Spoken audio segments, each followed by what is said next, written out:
Dr. Kalayarasan, dear busy into college.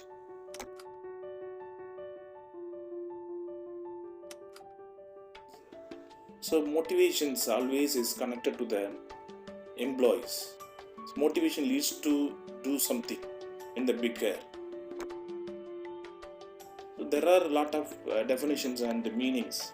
So according to Business Dictionary, internal and external factors that stimulate desire and energy in people to be continually interested and committed to in a big things. It's about, according to Business Dictionary, about motivation. The meaning of motivation is actually motivation is derived from the Latin word mover, and it's about meaning to move. Meaning to move means from one place to other, one position to other, one maybe in a low position to higher one, or maybe a low morale to high morale, or minimum satisfaction to high level satisfaction. Like that, you can take it. It's an art of inculcating and stimulating interest in studies and in other such activities. There are types of motivation, maybe two. One is monetary and other one non-monetary. Maybe a monetary or financial, non-monetaries are in non-financial. Maybe monetaries are based on money related, non-monetaries are other than money. So for example, in the category of financial or monetary, so one-time cash awards, contestant, then additional paid for holidays and weekends, free vouchers, free medical and discounts and loans. It's about non-financial, diploma and honorary titles, training, seminar, responsible decisions, and not only that, perfect working environment, job security, job satisfaction, everything connected to the non-financial. Whereas in the financial, a part of share, salary, bonus, everything counted in the financial. There are theories of motivation divided into two. One is content theory and other one process theory. In the category of content theory, Maslow theory, Alderfer theory, Herzberg and McClellan theory. In the category of process theory, equity theory, Vroom's expectancy theory, and Porter and Lawler model of theory. First one on the Abraham Maslow needs theory. So if you are searching in the Google needs theory, it's automatically come into pyramidal. Okay, it's very popular because these needs are for everyone, from common man to king or common man to very big one. Everyone needs the needs. For example, physiological needs, safety needs, social needs, esteem needs, and self-esteem needs. In the category of physiological, it's like food, shelter, clothes. Safety for the job security and personal security, security and safety to their house and everything, property, and love and affection to the family members and the blood relationship. Esteem, status, self-actualization, self-esteem. Here all the needs are fulfilled. Hereafter there is no need at all. And for theory actually is in these theories derived from the Maslow theory. It's divided into three. One is ERG. E means existence, R means relatedness, G means growth. Existence is about the basics, basic needs. Relatedness is about the social and esteem needs. Growth means self-actualization. Okay. Theory. It's about the motivator and the other one hygiene factor. So there are some factors maybe motivating to the employee in the name of like responsibility, job satisfaction, achievement and everything. Hygiene factors, some factors, maybe their working conditions, peer relationship, leadership quality, job security, compensation. These are all sometimes maybe it's like a probability. Sometimes maybe their productivity or maybe satisfaction level will be increasing. At the same time, satisfaction level also going to decrease because of the nature of the factors like that. Okay, that's why it's come under hygiene factor. And about McClellan. So McClellan also copied from the needs theory. It's like divided into three. One is achievement, other one affiliation, and other one power. again in the here also a lot of clarity in the McClellan theory, achievement, affiliation, power. You can compare in the ERG, you can compare in the need. So some more information about the McClellan's trio needs of power. Okay, achievement, everyone need personal accomplishment, everyone need to achieve something. Affiliation, friends and their belongingness. Power, maybe desire to control environment. John Adams is a equity theory. Okay, equity or maybe equitable or maybe equality between inputs and outcomes. Maybe outcomes is based on the inputs only. There are some options, there are some factors in the input and output. We move to the next one, Bloom's expectancy theory. It's also maybe classified into three ways. One is expectancy, instrumentality, balance. Expectancy is like a effort, maybe input. Balance, it's like a rewards or maybe output. Instrumentality may be a process, but we can classify in the name of performance. So performance, if you have more performance or if you are giving more performance to the organization, automatically you can able to get the rewards, maybe output. Okay, so the rewards based on the effort, but the rewards based on the performance of the employee. Everyone having effort, everyone taking effort, but it's connected to the whether it's connected to the performance or not. If more performance, it's automatically going to the rewards. That's why. Category, there are some more information in the category of Bloom's expectancy theory. Maybe in the expectancy, self-concept, self-efficacy, locus of control, traits, competency. And what about the others?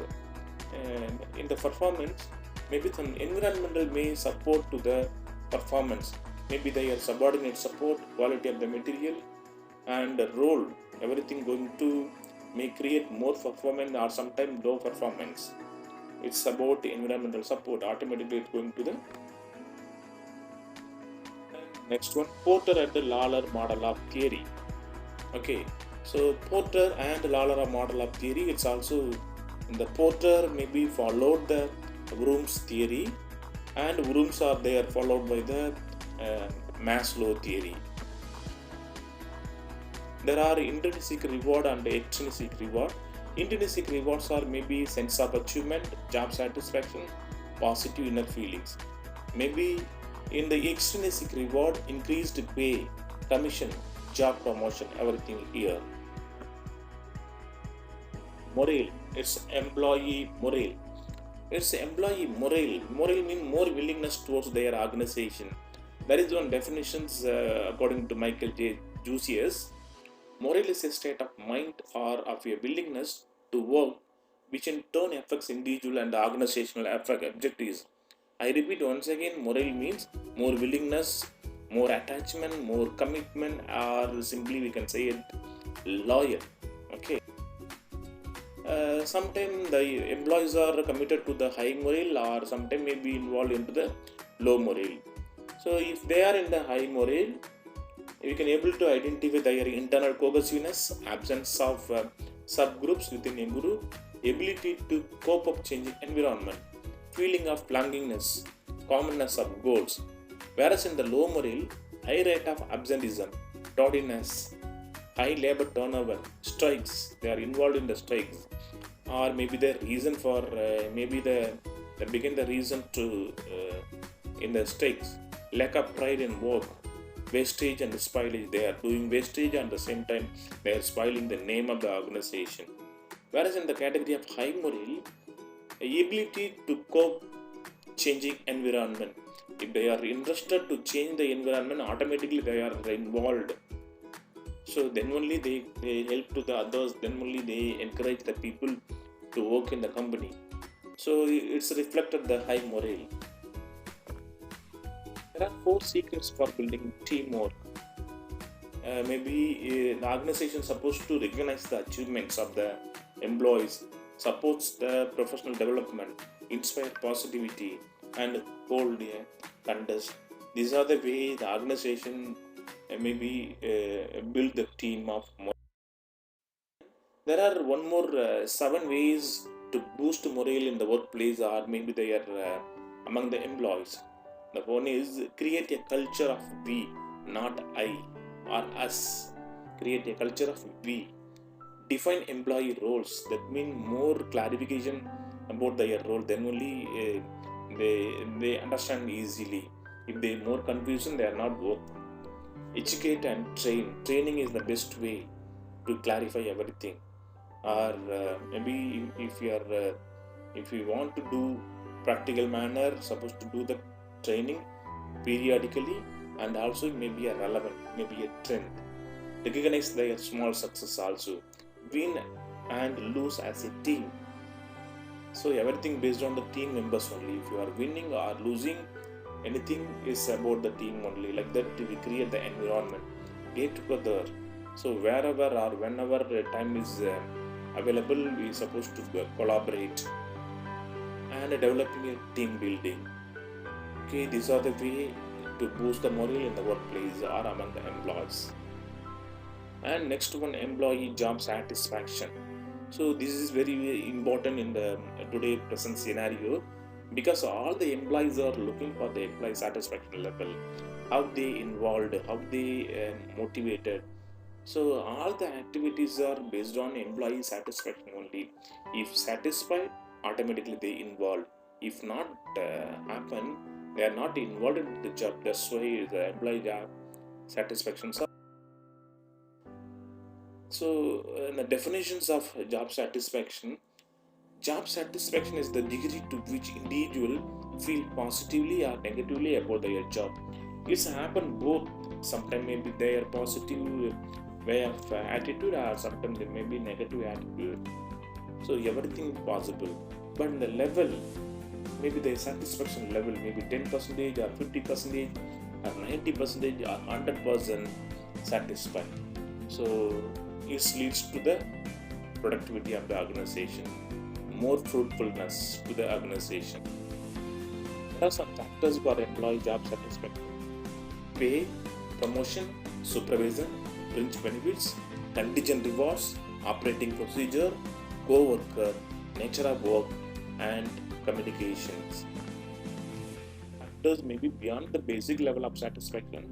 Maybe it's like a premium: self-confidence, challenging attitude, variety, self-awareness, knowing your options, balanced lifestyle, purpose. We need to know the purpose, why we are working here. It's like a who am I? Okay, these are the some more factors beyond the basics. We are supposed to summarize the employee satisfaction with some more concept. Maybe it's a combination of mentally challenging work, equitable rewards, supportive working condition, supportive colleagues, personality, job fit. This is about job satisfaction. Some more points. You can get more factors related to employee job satisfaction. If you are employee job satisfaction, automatically they have gone in the great height. They achieve something, they reach the goal of the organization. What about attitude, employee attitude? So an attitude is defined as a person's tendency to behave and feel in a particular way towards some object. For example, if you are taking for students or employees, some of the students are avoid studying difficult subjects like statistics or mathematics, like that. That means they have negative attitude towards that. For example, students coming late or the employees are coming late to the organization, that means they have casual attitude, casual attention about the job or their subjects. Students maybe their subject, the employees make their job.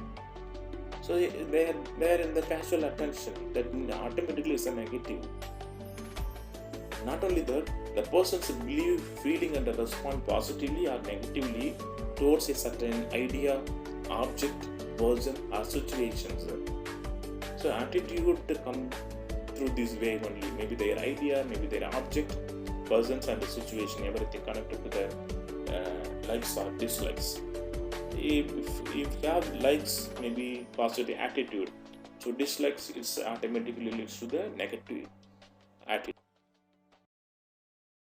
Connected to the employee behavior. Okay, it's employee behavior. It's their ability and experience, demographic factor, attitude, perception, and presentation.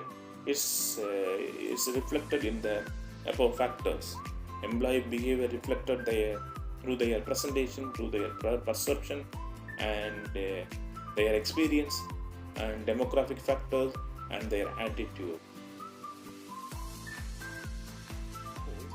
The effect of job satisfaction, maybe their satisfaction and productivity. Then if they have more satisfaction, productivity increasing.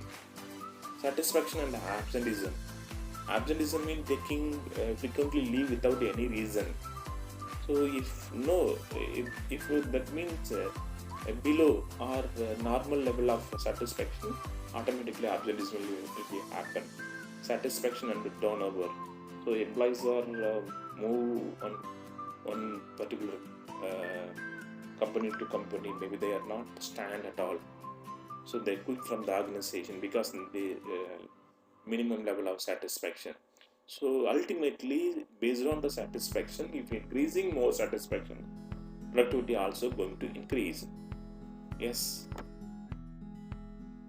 This is also summarized about the satisfaction.